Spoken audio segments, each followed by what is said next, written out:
اب یہ آپ پہلی اور السلام علیکم ورحمۃ اللہ وبرکاتہ۔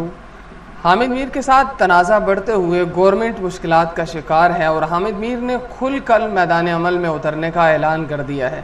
حامد میر کا کہنا ہے کہ موجودہ گورنمنٹ 1973 کا جو آئین ہے اسے ختم کرنے کی سازش کر رہی ہے، جس کی وجہ سے آزادی سلب ہو سکتی ہے، جو خلاف قانون بھی ہے اور اخلاق کے بھی خلاف ہے۔ اب حامد میر نے پورے ملک کے اندر احتجاجی تحریک کا اعلان کرنا شروع کیا ہے، جس کی انہوں نے ورکنگ سٹارٹ کر دی ہے۔ سنیے حامد میر آج کی اپنی پریس کانفرنس میں کیا کہہ رہے ہیں اور ان کے جملے کیا ہیں۔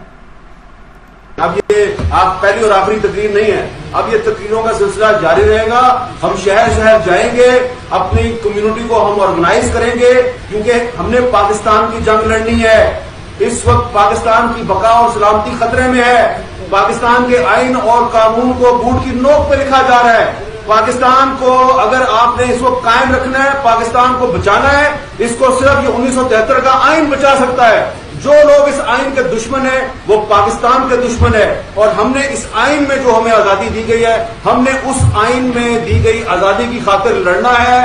اگر ہم نے کوئی تھوڑے بہت پچھلے کچھ عرصے میں معاشی مسائل کی وجہ سے کمپرومائز کیے تھے، یا کبھی ملکی مفاد کے نام پہ کبھی کسی کو کہا تم چپ ہو جاؤ، اس کو کہہ دیا تم چپ کر جاؤ، اب ہم نے چپ نہیں رہنا، ٹھیک ہے؟ اب ہوگی کھلی لڑائی۔ اور جو ہم پہلے ایبریویشنز استعمال کرتے تھے نا، اصطلاحات استعمال کرتے تھے کہ تاکہ آپ بھی ایکسپوز نہ ہو اور ہم بھی پرابلم میں نہ آئے، اب وہ بھی چاکا ختم، بھائی جان چاکا ختم، اب کھل کے بات ہوگی۔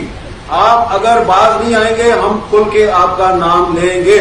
اور میں جناب وزیر اعظم عمران خان صاحب کو بتا دینا چاہتا ہوں کہ اگر ہم سڑکوں پہ نکل آئے تو عمران خان صاحب آپ کہیں کے نہیں رہیں گے، آپ سیاستدان بنیے۔ پاکستان کے میڈیا کی آزادی کی وجہ سے پاکستان کے میڈیا آزاد تھا تو عمران خان جو ہے وہ سیاستدان بنا۔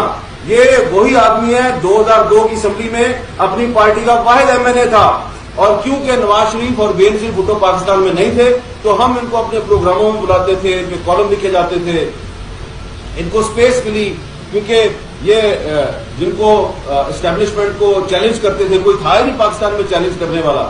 تو اب اگر یہ کہ آپ کسی اپنے جو وہ لوگ، وہ صحابی جنہوں نے آپ کو سیاستدان بنایا اور آپ کے دور میں ان کی آواز دبائی جائے تو آپ کا یہ خیال ہے کہ ہم چپ ہو جائیں گے؟ بھائی ہم نواز شریف کے دور میں چپ نہیں ہوئے، ہم پیپلز پارٹی کے دور میں چپ نہیں ہوئے، زرداری صاحب کے دور میں چپ نہیں ہوئے، مشرف کے دور میں چپ نہیں ہوئے، ضیاء اللہ کے دور میں چپ نہیں ہوئے، ایوب خان کے دور میں چپ نہیں ہوئے۔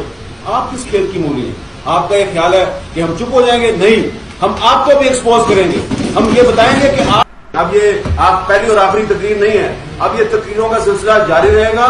ہم شہر شہر جائیں گے، اپنی کمیونٹی کو ہم آرگنائز کریں گے، کیونکہ ہم نے پاکستان کی جی آپ نے حامد میر صاحب کی گفتگو سن لی ہے، جنہوں نے جو کھل کر حکومت مخالف تحریک چلانے کا اعلان بھی کر رہے ہیں، اور انہوں نے دھمکی دی ہے کہ وہ اب یہ ویڈیوز کا سلسلہ آخری نہیں ہے، بلکہ وہ پورے ملک کے اندر گھوم گھوم کر عمران خان کی حکومت کے خلاف تحریک چلانے کا اعلان کر رہے ہیں۔